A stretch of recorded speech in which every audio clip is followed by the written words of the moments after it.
we discuss the Illuminati, the secret society that hijacked the world, which is the title of Jim Marrs' latest book. Jim Marrs really doesn't need a formal introduction since he's such a frequent guest on this radio program.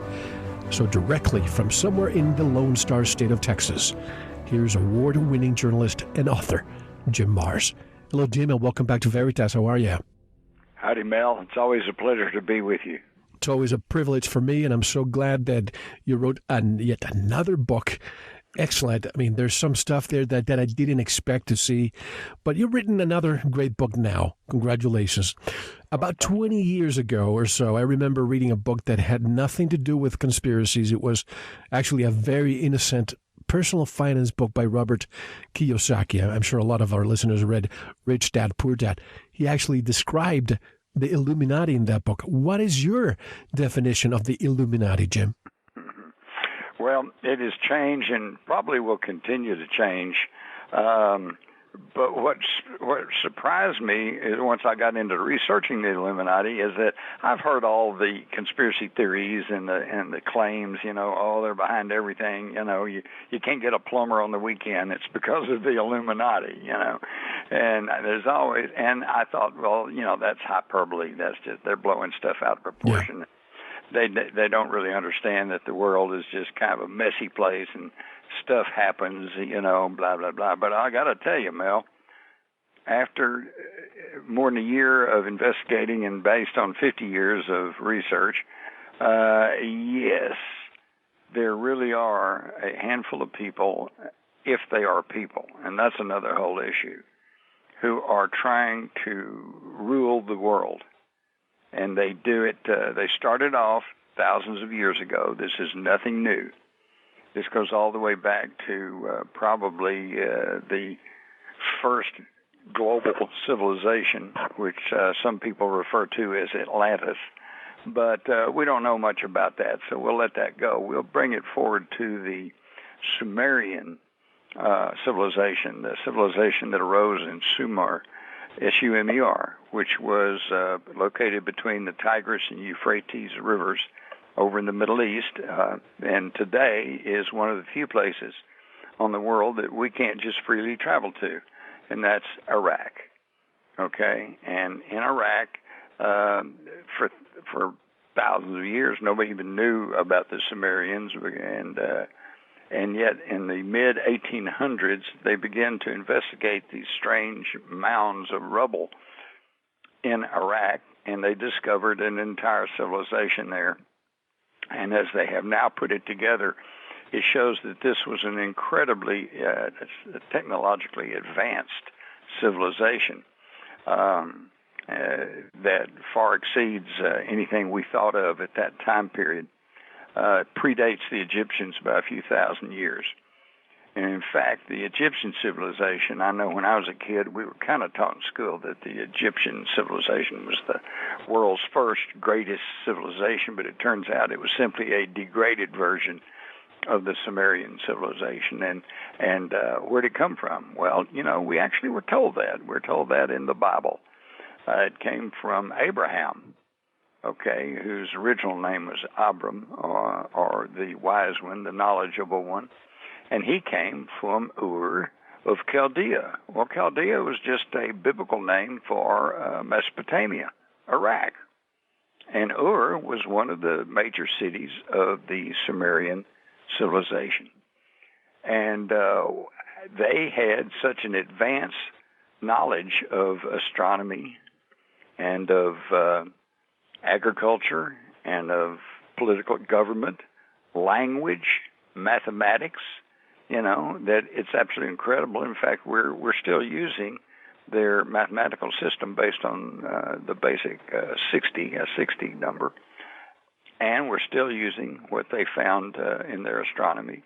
We're still using their agriculture methods. In fact, I was kind of interested to find out that the ancient Sumerians even recorded that they had 4 types of beer, and I bet one of them was not light. All right. But and that shows that they had something really going for them. They had some way of learning this information, because Wine, I can understand. You know, a caveman finds some grapes on the ground that's been there, and they fermented a few days, and he's hungry. He eats them, and he gets a little buzz, and he decides, hey, this is cool. So he learns how to ferment grapes and stomp them and make grape wine, you know, and make wine. But beer requires a formula. Beer requires hops and malts and sugar, and you have to just put it in just the proper ingredients, and it has to be done just this way, and it has to be fermented. You know, it's a formula. How did they learn that? Well, that and all of the other miraculous things that they had, they're open about it. They say they learned it from the Anunnaki. Well, who's the Anunnaki? Well, that translates as those who came from the heavens and landed on the earth. Okay, ancient astronauts, if you will. And of course, there's a lot of people still poo-pooing that, but I want to tell you the evidence around the world is quite compelling, if not overwhelming. And of course, you have scholars such as Zecharia Sitchin and many others who are supporting the contention of the journalist Eric von Daniken. Yeah, who, you know, wrote back in the 70s. He said the evidence points to ancient astronauts, you know, these people that came from the stars and landed here and manipulated things on the earth. And this is exactly what the Sumerians wrote down. In fact, it's really interesting, Mel. The story of the Anunnaki is actually told in the Encyclopedia Britannica. The translations have not really seriously been argued with. It's just the interpretation. In the Encyclopedia Britannica, you find them under Sumerian myth. In other words, they were just stories made up by the Sumerians. But a growing number of people, led by Sitchin and others, say no, this wasn't just something they were making up. This is what they stated, and this is what they meant. You know, when they said these people could fly through the air and they landed and taught them how to do things, they weren't just making up stories. And so from there we go on and we find out that, you know, kingdoms arose, empires arose, and these people connected to, and the Anunnaki, of course, they pretty soon they're in the situation of Charlton Heston. They're on the planet of the apes, okay? But they don't want to be just another ape. They know they came from somewhere else, and they know that they have knowledge.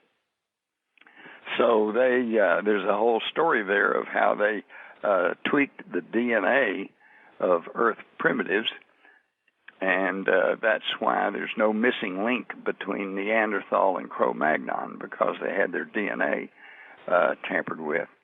And that then came, of course, jumped right straight to Cro-Magnon, or modern man. And so don't get the idea, and don't let people tell you that we're created by aliens. That's not right. But they did tweak us. They improved the breed, just like we do with animals, with dogs and cats and sheep, cows, horses. We breed them for the traits that we want. Well, you know, we do it through breeding programs. They did it through DNA manipulation because they had such an advanced technology. Well, pretty soon there were so many humans, and they didn't really want to have to rub elbows with all of us, so they created a caste of people in between who would act as surrogates for what was quickly becoming the gods. Because these ancient people, they see people fly through the air, and they see that they're able to grow things, they're able to write, they're able to do all kinds of things, and they go, wow, these must be gods. And the Anunnaki, after a period of time, decided that wasn't such a bad thing, but they didn't want to have to deal with us personally, so they set up a representative system, a caste system, if you will, or a priesthood. And since that time, they have kept the human race conquered, divided, fighting with each other, and under tight control through two primary methods. One is religion, because these priesthoods that they created began to set up their own systems and call each of these Anunnaki their own gods.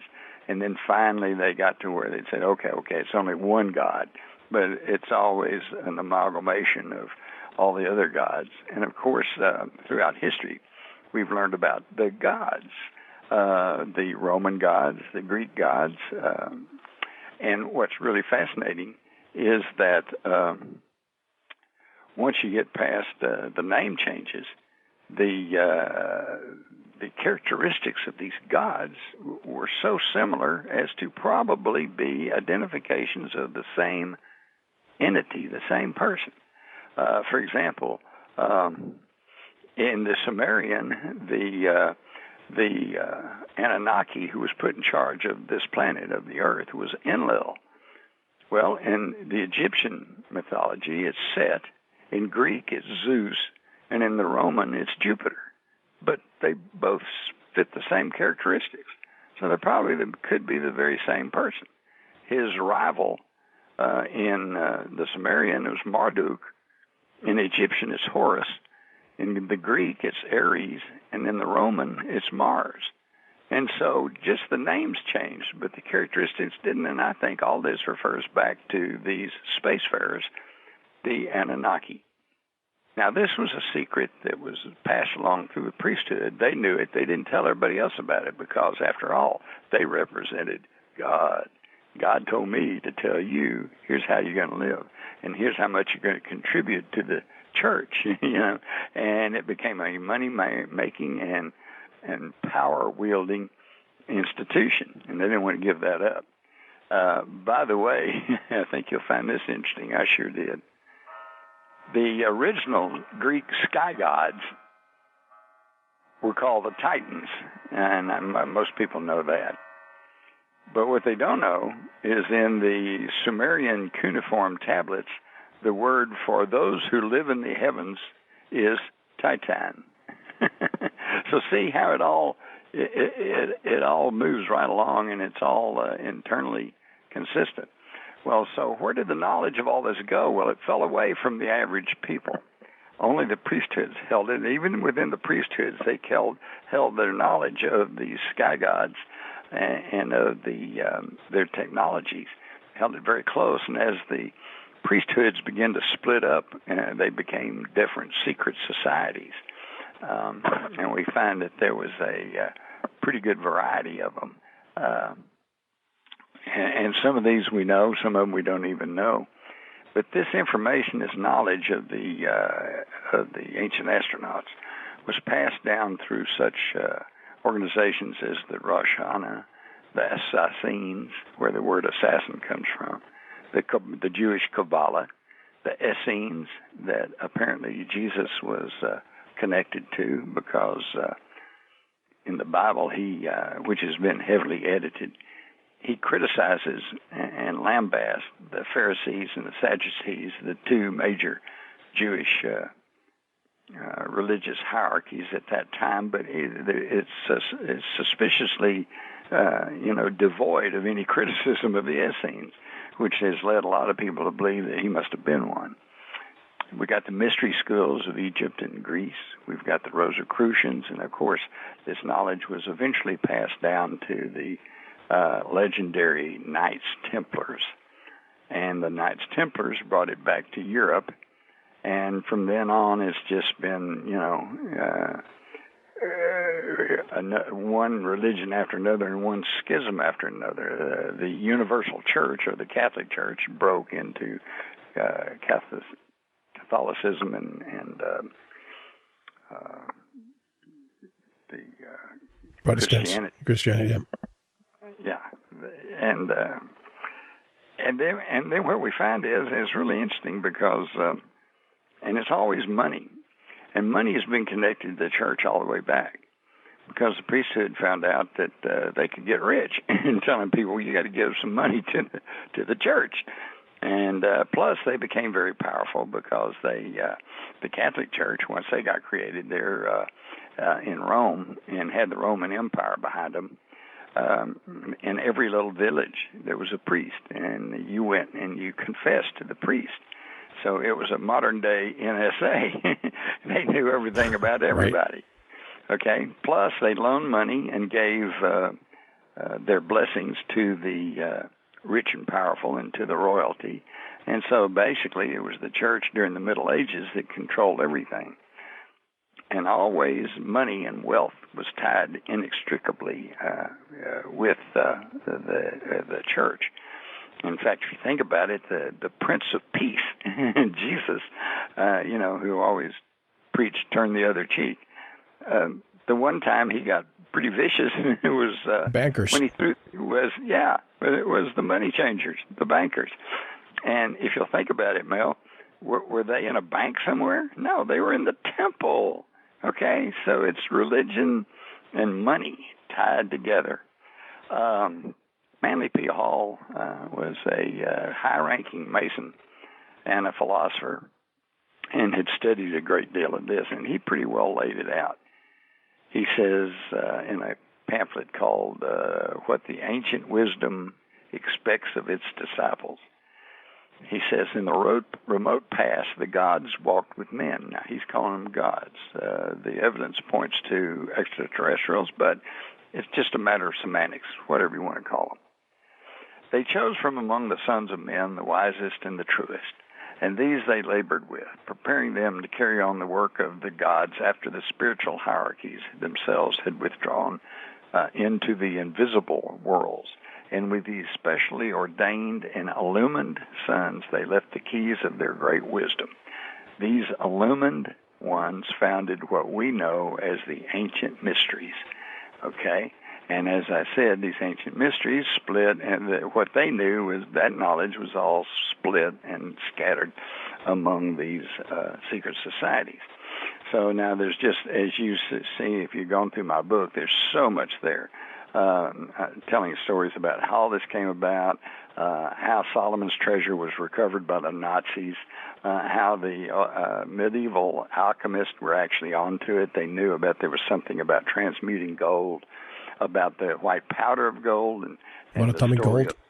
The monatomic gold, and how that was probably produced by Moses, and this was what they used to sustain the Israelites in their 40 years in the wilderness, because they had this white powder that they would add water and make into a dough, and they'd bake it, they'd eat it, and they said, "What is this?" And what is it in ancient Hebrew translates as manna. So this was the manna from heaven. About the Knights Templars, how they brought all the information back to Europe, and they were spreading it through their the Freemason societies that they created, okay, the stonemasons, which soon became just the Freemasons. And it was divided into speculative operative masonry, which was people who actually were stonemasons and worked with building, and then the speculative masonry, which was just the ones that were not involved, and that eventually grew to be the largest segment of Freemasonry. And Freemasonry also was founded by the Knights Templars. So this is the thread that kept this underground stream of knowledge rolling along. Now, the Illuminati comes in because it was founded by a student at Ingolstadt University in Germany, which was not Germany at that time. At that time, it was in Bavaria, and Bavaria was just one of many German states. Prussia? Yeah. Prussia was one. I think you had Baden, you had Saxony, Hanover. They were all separate. They didn't get organized until about 1870, I believe. Are you talking about Adam Weishaupt? Yes. And Adam Weishaupt was a student at Ingolstadt University in the 1770s. And in 1776, the same year that we were writing the Declaration of Independence, he formed the Bavarian Order of the Illuminati.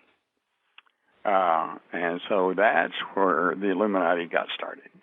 Now, here's what's interesting.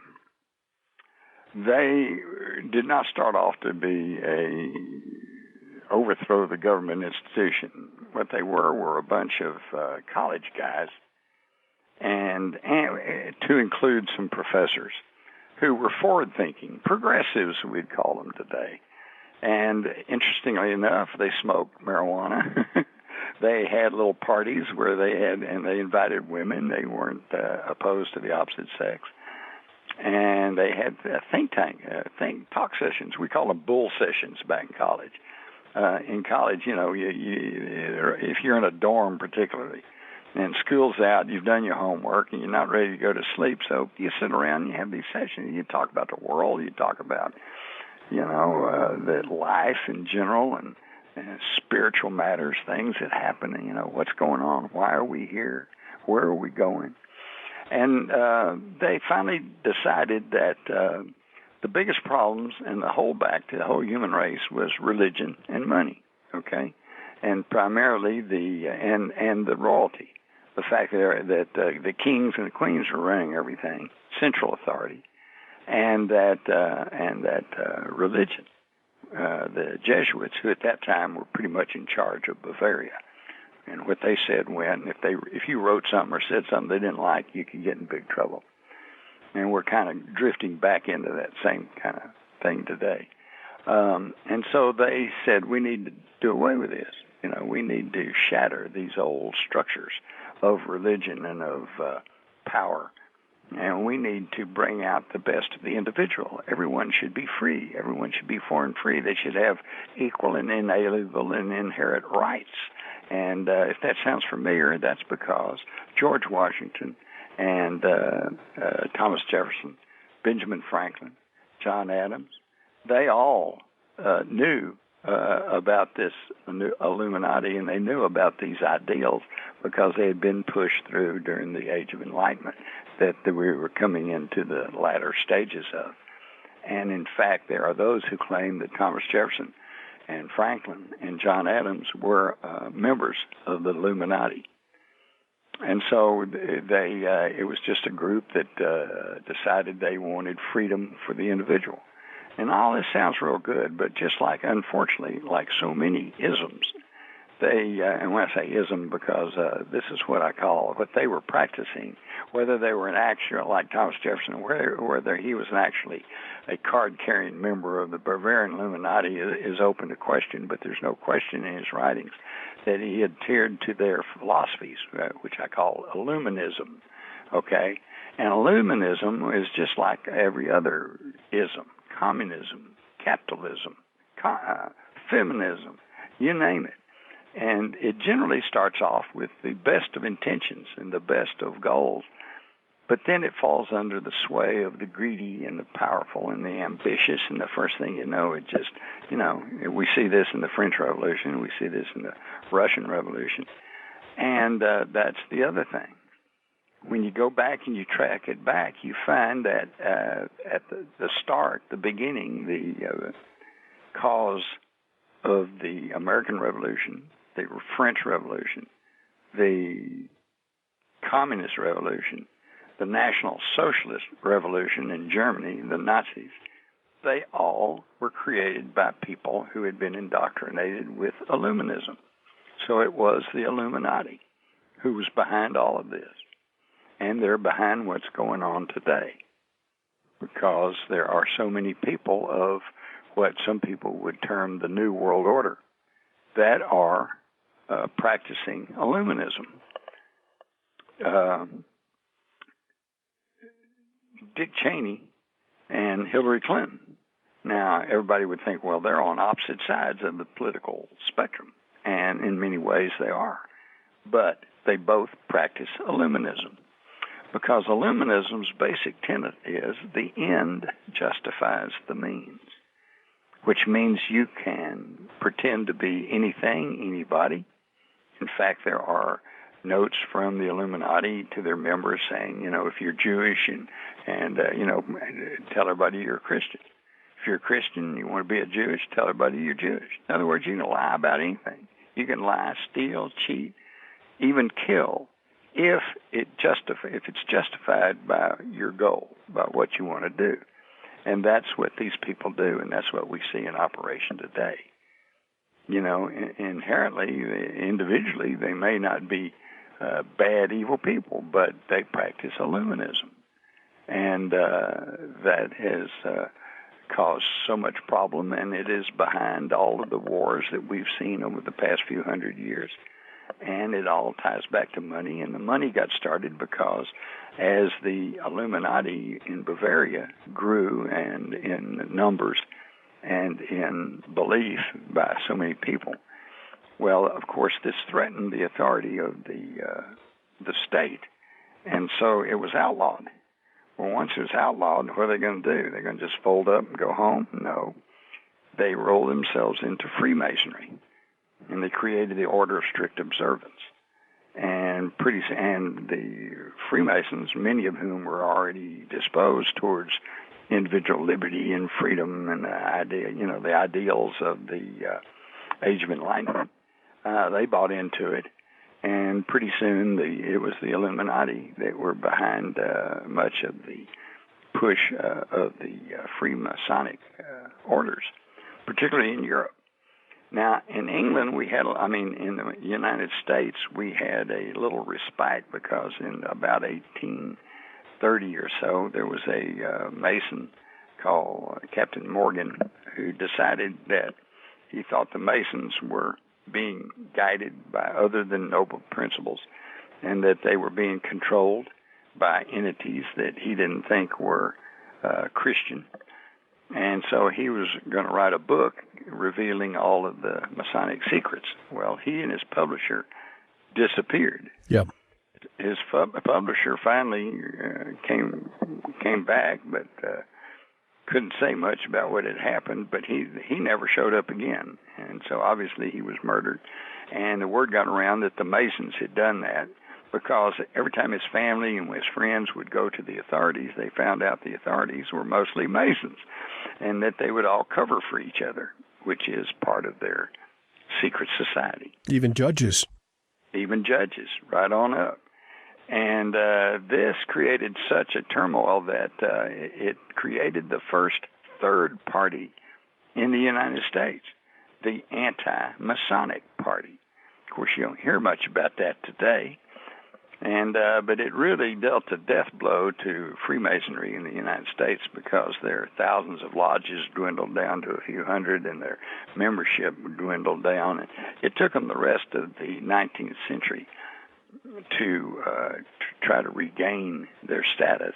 And today, of course, everybody just thinks of the Masons as that they drive funny cars and they support burn centers, and they do all this good work, and they're just community-orientated people. And for the most part, that's true.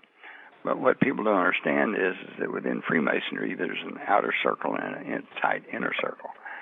The outer circle doesn't even know the inner circle exists. That's why if you go up to a Mason and say, hey, is there an outer circle and an inner circle? He's going to tell you no, because he's either a member of the outer circle, in which case he doesn't know and he's not told, or he's a member of the inner circle, in which have taken a blood oath never to reveal that there is an inner circle.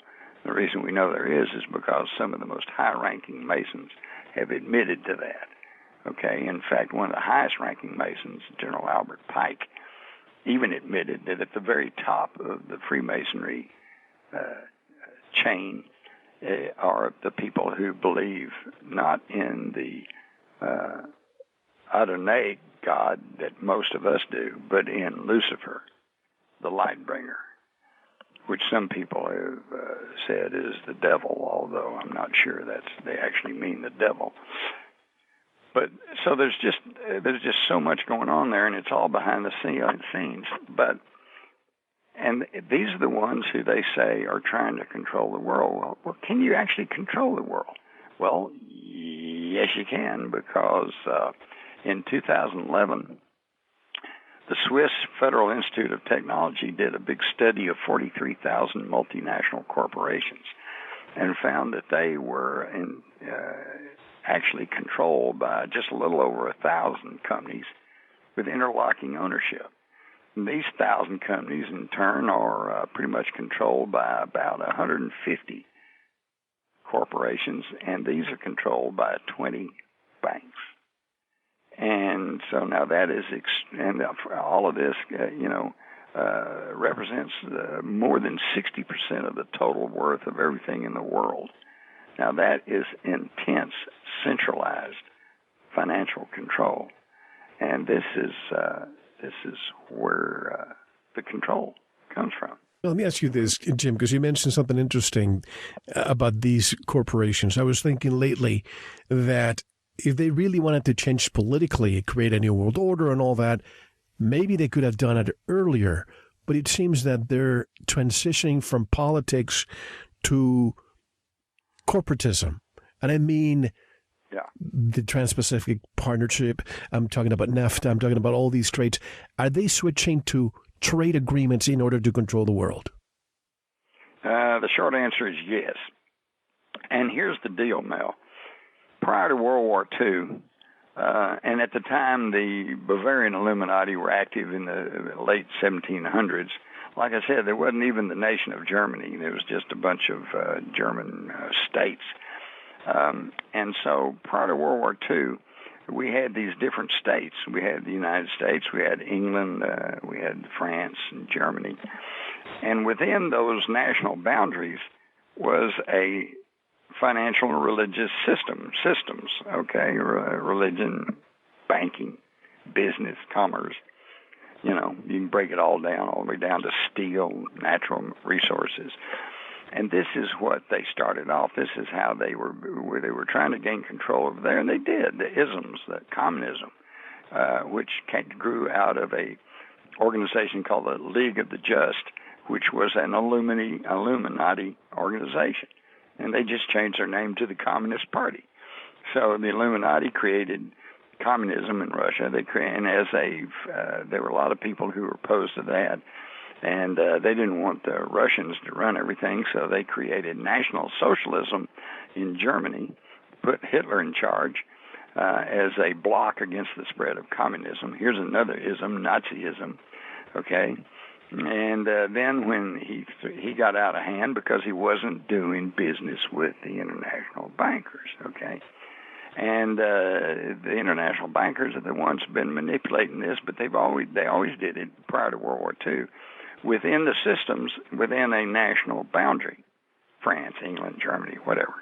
And this was all the way up through World War I, where they got in a World War fight. But afterwards, the system pretty much stayed the same. But now, after World War II, these systems spread worldwide. So now, instead of the New World Order trying to gain control over Germany or over England or over the United States, now they're trying to gain control over them all. And that's why, because it's spread worldwide now, and that's why we have globalism. And globalism is very real, and this is why they're trying to turn over all this power to the United Nations, such as Global 2000 and, safe cities and all this stuff. And because the more centralized power they can get, the more they know they're capable of gaining control over it. And trying to gain control over the world, that's been one of the oldest ambitions ever recorded, all the way back to Alexander the Great, all the way back to everybody wanted to be the king of the world, right? But the world's a big place, and they hadn't been able to, technologically, communication-wise, transportation-wise, they haven't really been able to make that work until now. And now they're in a position to, if you go around, particularly at Western Europe, North America, China, Russia, okay, and you go visit a middle-class family, it's going to seem like the same. They got the same color TV made by Samsung. They're driving the same car made by Toyota. We're becoming one total global entity. And all of this stuff you're seeing in the paper about, Russia messed with our election. Russia's doing this, and we're doing that, and the ISIS is doing this. That's a dog and pony show that they're putting on for us just to keep us distracted while they take over financially. Religion is kind of on the wane. There may be a new one. If things get really, really bad, everybody's going to turn to religion. You're going to find either religion making a comeback or there'll be some new type of religious blend, religion light that everybody will go for. But right now, everybody's pretty well split up, and even the most radical religious groups are kind of in the minority. And you don't see the Catholic Church has lost so much of its power and sway, and so now it's they're leaning on the financial everything. We have a whole system, a financial system in this country, and in most of the world, that's based on debt. If you have money, you have debt. If you have debt, then somebody controls you. Because if you're buying a house, or if you're buying a condominium, or wherever you're living, if you're paying on it, or if you're paying on your cars, if you're paying on your clothes and your TV, then the banker has control over you. You can't just quit your job and get up, go move to another state, and try something else, because you got bills to pay. And this has led to a really untenable situation, if you think about it, Mel, because we've got the most consuming society ever in the history of the world. And to keep people consuming, you have to keep them dissatisfied. I mean, if you're satisfied, why do you want a new house? Why do you want a new car? Why do you want a new TV? I always have to have something new. And, we got the latest thing here. It's got enhanced color. It's bigger sized. You got to have that. So that puts us in this between a rock and a hard place, because we are killing ourselves with pollution. Plus you have planned obsolescence. Oh, yeah, of course, so that you have to go buy something. Right. Because that light bulb, that back in the 1920s when you bought a light bulb, it would last you a lifetime. And now, you can look on the package, and it'll say 3,000 hours. It'll last you 3,000 hours, and then it's going to blow. Planned obsolescence. And unfortunately, the same goes true with our automobiles and our refrigerators and everything else, because the corporations realize that if they make a quality product, it would simply last you for years and years and years. You won't be buying another one. And the whole idea is to buy more. So we're in a situation where the more we buy, the more we throw away, the more we throw away, the more we're killing ourselves with pollution, junk, trash, and air pollution, water pollution. Okay, well, so what do we do about that? Well, we just have to stop consuming, okay? And that means, of course, that everybody have to wake up one morning and go, I don't think I'm going to buy that new house. I don't think I'm going to buy that new car. I don't need a new TV. I can get along with the one I've got. And, of course, if everybody did that, if everybody stopped consuming, what would happen? The economy would collapse.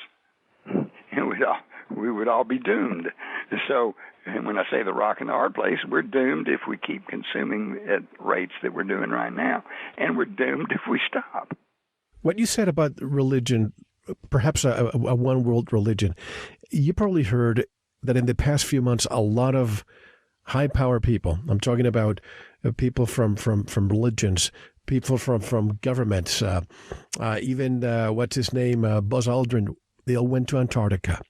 I don't know if you've heard about this, but the information I'm getting, whether it's true or not, I don't know, but they found some ancient artifacts down there showing that there were people way before that had their own religion, and perhaps they want to bring that religion now to make it the one world religion they've been waiting for. Have you heard about this? I've heard that. I don't know that. The problem is we don't know what's going on down in Antarctica. Right. We know it's a very mysterious place. There's lots of mysterious stuff happening down there, and we just hear bits and snatches of it. And Mel, this actually kind of gets back to my major complaint and gripe, because I'm from the media, okay? I trained and graduated with a degree in journalism. I'm a journalist. I was taught to look for the truth, tell the truth to your readers, as best you can find it. And that's what I've tried to do my whole career. But there is no news media anymore. There's only various propaganda wings, okay? And they're only telling us what the corporations want us to hear and what the government wants to hear. And the government, by the way, in case you hadn't figured it out, is owned by the corporations. It's a corporatocracy, or better yet, it's fascism. And I use that term advisedly, because the term fascism is generally said was coined by Franco. I'm sorry, Mussolini, yeah. Yeah, Mussolini, the Italian dictator, in World War II because of his black-shirted fascistas. And by the way, where that came from, Mel, is they wore those black shirts and they wore that emblem of the axe tied in a bundle of sticks. Okay, that was an old Roman symbol. And the fascists of Mussolini adopted it because it represents central government. Okay, the axe tied amongst the sticks. The sticks can always be chopped up by the axe. And so it represented a strong central government. And so they were known as fascist. So that's where the term fascism comes from. But Mussolini himself said that may not be the right term. He said a more correct term is corporatism. Whoa. Right. Did he see it coming or what? Absolutely. And I heard this lately. What is it? Capitalism with that. What is it? Capitalism without fascism. Gosh, what is it again? Capitalism without socialism becomes communism, and Anyway, I don't want to confuse. No, wait a minute. No, okay. Well, let's see. Capitalism without socialism, with socialism, would become communism. No, the opposite. Capitalism without socialism becomes I'm sorry. Socialism without capitalism becomes communism. Okay. All right? And the other parts that I'm not remembering now. is socialism without capitalism becomes Nazism. Exactly. Yeah. But, you have given us an overview of all of this stuff, and the book, folks, every time I read a book from Jim Marrs, I'm always expecting the best, and he just tops it every time. But I want to just dig deeper now. For example, if so many politicians, Jim, have been referring to the Illuminati, perhaps, using different names. Take the late New York City Mayor, John F. Hyland, 1922. He said, quote, "The real menace of our republic is the invisible government, which, like a giant octopus, which sprawls its slimy length over our city, state, and nation. At the head of this octopus are the Rockefeller Standard Oil interests and a small group of powerful banking houses, generally referred to as the international bankers, who virtually run the U.S. government for their own selfish purposes," unquote. Now, you find similar quotes all the time. Why wasn't anything done? Is it because they hold most positions of power today, Jim? Yes. It's the same reason that I know people, and I have worked for companies that's a structure, and you realize there's something wrong at the top. But number two, if you want to keep your job, you don't say anything about it, except, whispering at the water cooler. It's the rule. It's the golden rule.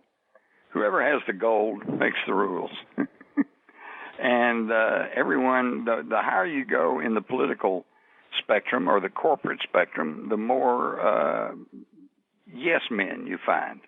And they do not want to go against it. And this goes all the way back. This goes all the way back even into the universities.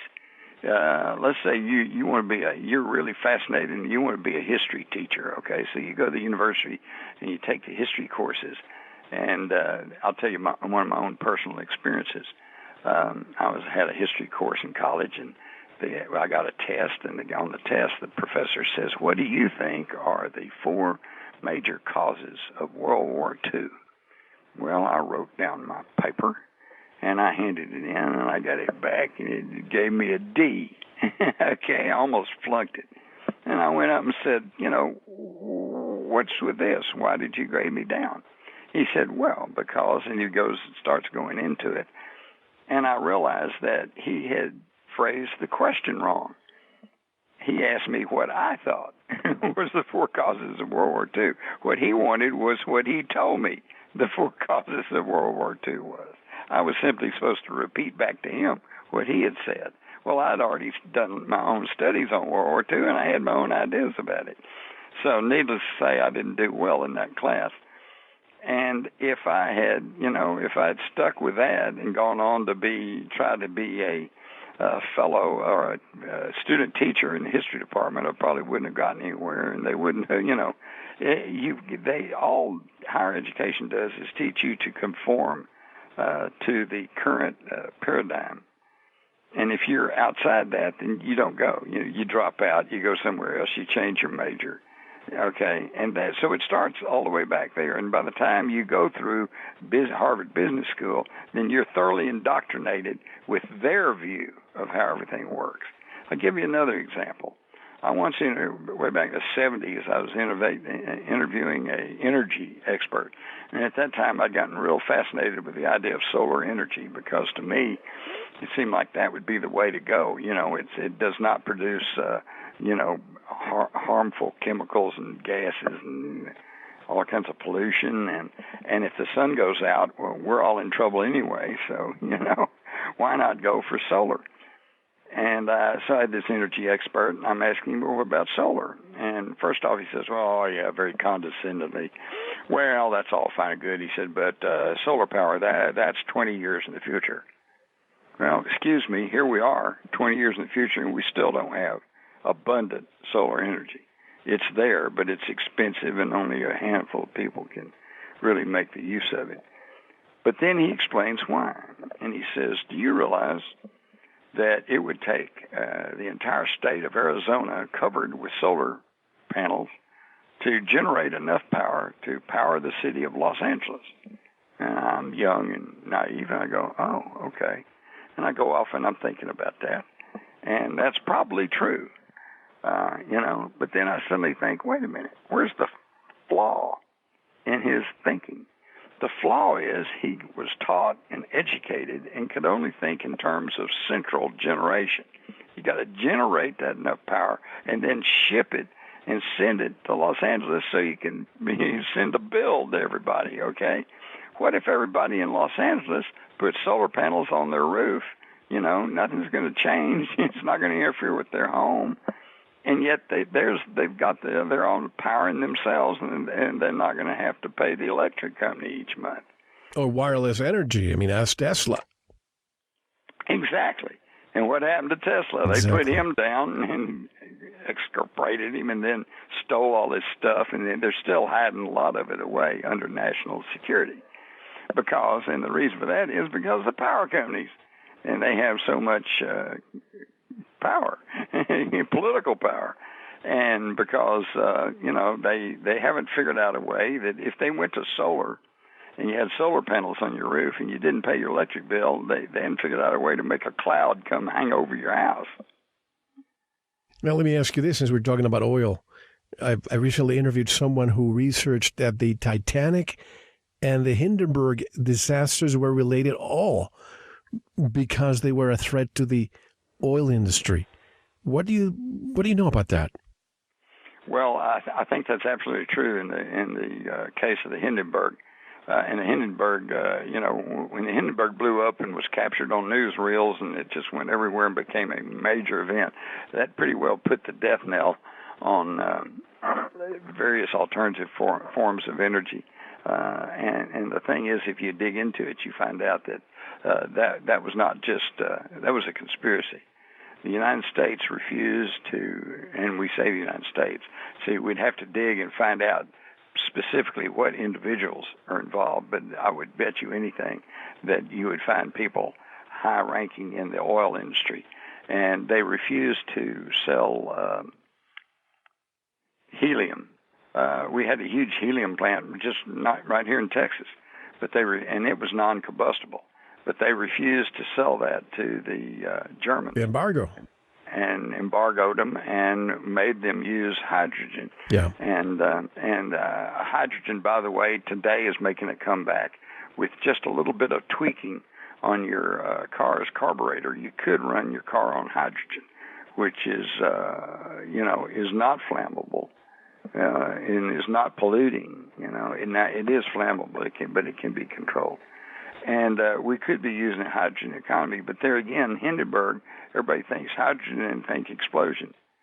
So, that's kept that going. And so in that case, I think you're right. Now, the Titanic, I'm not real sure how would that affect the oil industry. It was a coal industry at the time. Coal was everywhere. Yeah. So But how would sinking a ship impact the coal industry? Well, no. After the Titanic, then the engines were changed all to use oil.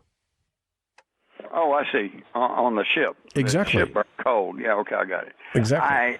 Okay, that's possible. That might be another nail in the coffin, another straw that broke the camel's back. I think the main purpose on the sinking the Titanic was, number one, is insurance. If you go study, it really wasn't even the Titanic that sunk. It was its sister. The Britannic or the Olympic? The Olympia, yeah, Olympic, yeah. But then there was another reason on top of that. Some of the most powerful, wealthy people, the Astors, I think it was the Astors, and others in this country were on board and lost their lives. And these, interestingly enough, they were against the Federal Reserve. They were the very people who were opposed to the Federal Reserve System.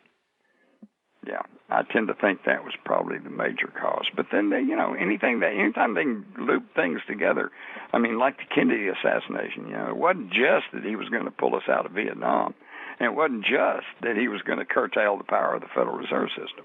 And it wasn't just the fact that he was prosecution, organized crime, or threatening to do away with the CIA. It was just that combination. You got it all together. You got all those people thinking something's got to be done about this, and so when he gets killed, nobody says anything. They just go along with the false narrative that's presented to us. By the way, I found what I was saying before. You cannot have socialism without capitalism, or it becomes communism. But you cannot have capitalism without socialism, or it becomes fascism. Yeah, there you go. And that's very true. And that's why, we talk against socialism in this country all the time, and yet we have, look at Social Security, look at Medicare, look at, we got all kinds of social Exactly. programs, and I think that the trick is to hit a balance. I need to write that down. Repeat that back to me. That was a good one. We can agree that you cannot have socialism without capitalism, or it becomes communism. But you cannot have capitalism without socialism, or it becomes fascism. And by the way, folks, I'm saying this. That doesn't mean I'm a socialist just because I'm reading this. But anyway, I'm looking here, thinking of the mechanism used to control humanity. There are plenty of these under two main umbrellas. You mentioned them. Again, is it religion and finance? Are these the two top controlling mechanisms over humanity? They have been in the past. Today, religion is waning somewhat, although it's still very strong and still impacts a lot of people. If a lot of people are convinced that something's ungodly, then they're against it, and they're going to be against it, okay? So, yes, basically that's still going on. But today, I think the key social mechanism is money. Everything's money. Everything's tied to money. And there are those, whole movies have been made about people who, they're bank robbers and they'll do anything. They got to get money, But you know what? I'm looking at how in the past, countries would get into war to conquer land, conquer resources. And I'm looking at China, for example. They don't have to even drop a bomb here. They're buying Hollywood. And they're changing the culture. And they basically, if you look at some of the movies, it's almost like China's a paradise. And by the way, I'm not demonizing China, but I don't like the fact that they're changing our culture this way by taking over the Hollywood studios. That's true. In fact, I've told people before, I said, don't look for a Chinese soldier to show up at your doorstep. It's going to be a guy in a business suit. He's going to have a piece of paper, and he says, here, I own this place now. Get out. Yeah, right. Now, as of the day of the recording of this interview, the Bilderberg Group is meeting in Virginia. Today, folks, is the Bilderberg Group a branch of the Illuminati, Jim? Well, yes and no. Number one, all of the members of the Bilderberg Group are not Illuminati, and some of them may even be good folks, but there is an inner core. And also, a lot of the people who attend the Bilderberg are not the decision makers. They're just representatives, okay? And this gets back kind of to the corporate leadership. Let's say you got the guy who's making $50 million a year as CEO of some giant multinational corporation. Is he a New World Order Illuminati tool? Well, not consciously, okay? He may be a perfectly okay guy, but he is the top administrator. He does not really make the decisions. He simply sees that the corporation operates in a productive and profitable manner. And chances are he's got a Harvard Business School degree, okay? And he may be a perfectly okay guy, but he has to answer to his board of directors, who has to answer to the chairman, who has to answer to the major stockholder. And this is where a lot of people get confused, because a lot of people think that to have the controlling stock of, say, some big corporation, you have to have more than 51%. Well, that's not true. If no one owns more than 3% of the stock in that company, and you own 4%, you're the majority stockholder, and what you say goes. This is how they control these corporations, and they send their representatives to Bilderberg so that they can talk out and get the word on what the new policies and what the new programs are going to be, and what they should support and what they should not support. I would love to have heard them at last year's Bilderberg and see how they were talking up. Okay, Hillary's going to be president. If that was what was said, it could have been.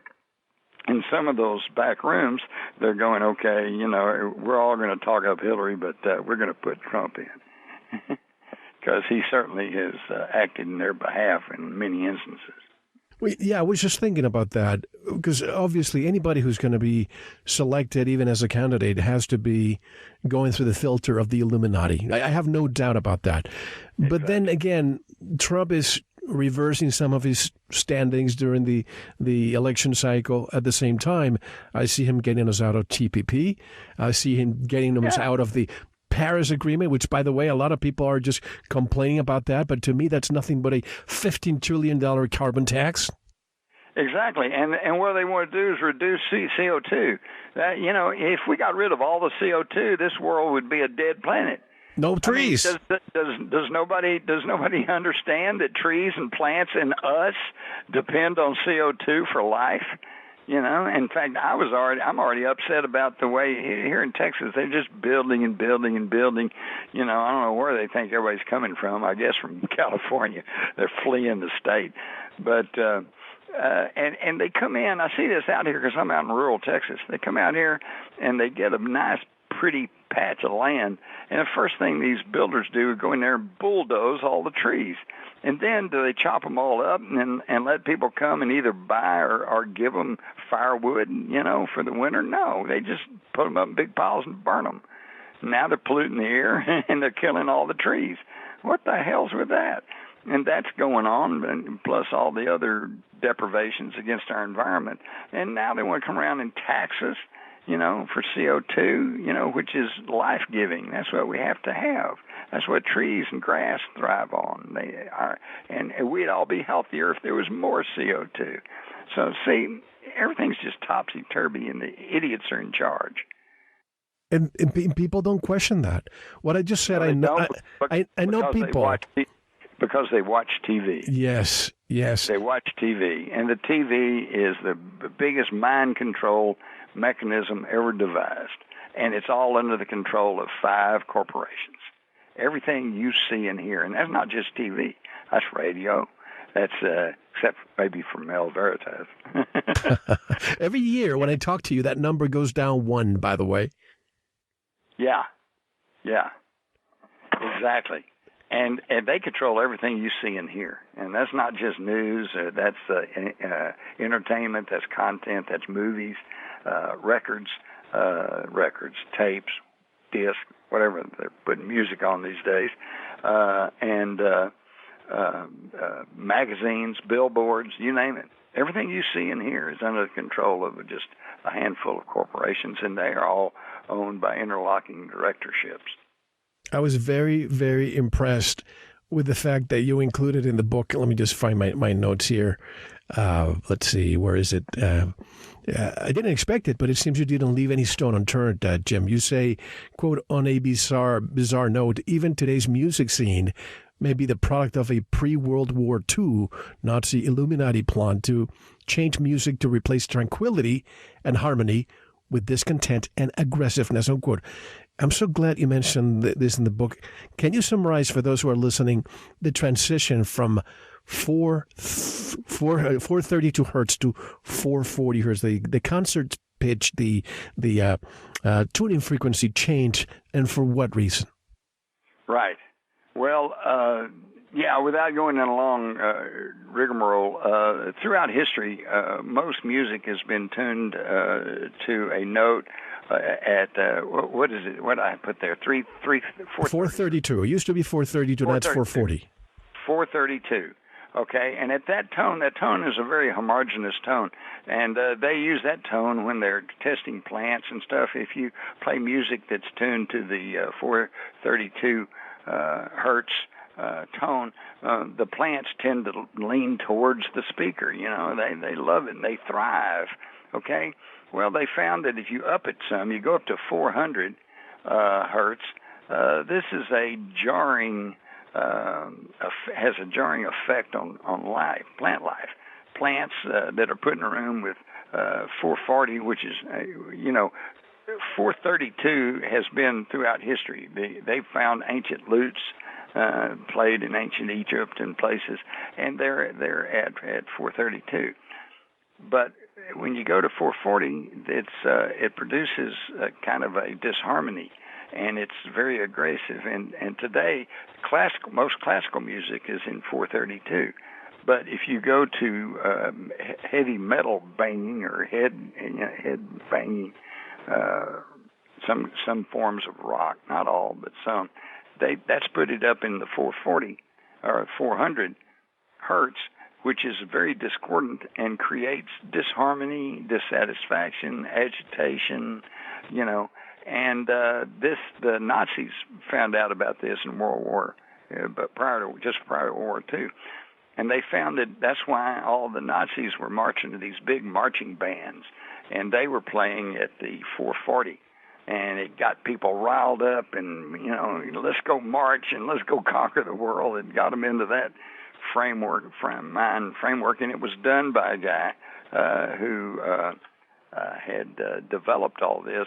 And realized that this is what they needed, and that's why he was able to persuade the World Music Associations to shift to this 440 hertz tone, which we are still using today. That would probably help us out a whole lot if we just had music that was soothing and pleasant. I'm not talking about elevator music that'll put you to sleep, but just stuff that's on a little bit higher tone than what we're getting. But of course, again, that gets back to we're a consuming society, and a consuming society can't perpetuate itself if everybody's in harmony and living in peace and feeling pretty contented about themselves and the world.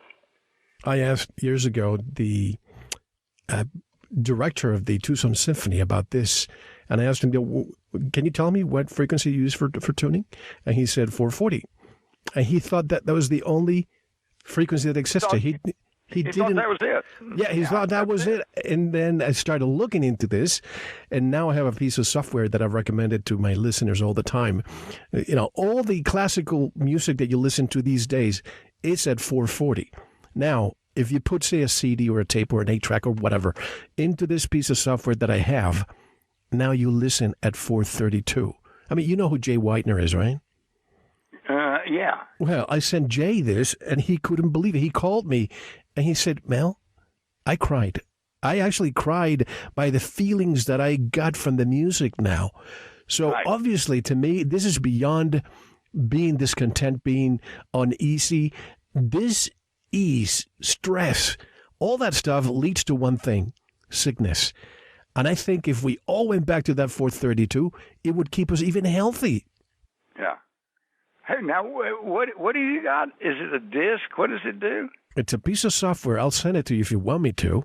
Please do, because I listen mostly to classical music anyway, and you're probably right. What I'm probably listening to is at the 400 hertz. 440. 440. I would love to get it at the 432. I'm going to also send you a portion of that interview I did with them. At the end of that interview, I included some pieces of classical music before and after. So some people who have a better ear can really sense the difference, but most people cannot. Only your body can. Isn't that interesting? Anyway, interesting. Now I have to ask you about Antarctica again. So do you think that something is going on down there that we're not aware of? Absolutely. But just don't ask me what it is, because we're unaware of it. They won't tell us what's going on down there. The one thing that I do know is that, the Vatican has built a telescope down there. We have our own one of our biggest telescopes down there, and I think that may have something to do with the whole idea of this planetary body called Planet X or Nibiru or whatever, and it's supposedly will be coming in within sight at some near future date, and if it does, they say it'll be coming in you'll be able to see it first from the southern hemisphere, so I'm thinking that they're just down there getting ready to keep track of that. By the way, speaking of telescopes... Hey, but wait. Yeah. Mel, along with that, there is obviously climate change going on. There's something that's affecting the environment on this planet. Ice things are melting and things are heating up and blah, blah, blah. But, sorry, Al Gore, it's not our SUVs, okay? Because right. Whatever's going on, Mel, is solar system wide. The sun is acting a little funny. It's not following its usual routine. The ice caps on Mars are diminishing. That means they're melting. Some of the moons of Jupiter, the ice is melting. Jupiter, there's things happening on that maybe they have SUVs there. Maybe so. Maybe that's it. Just a lot of Jupiter SUVs.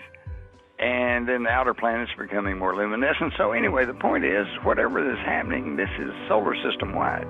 Now, what could be impacting the whole solar system? Well, the only thing I can think of is Nibiru or whatever that is. So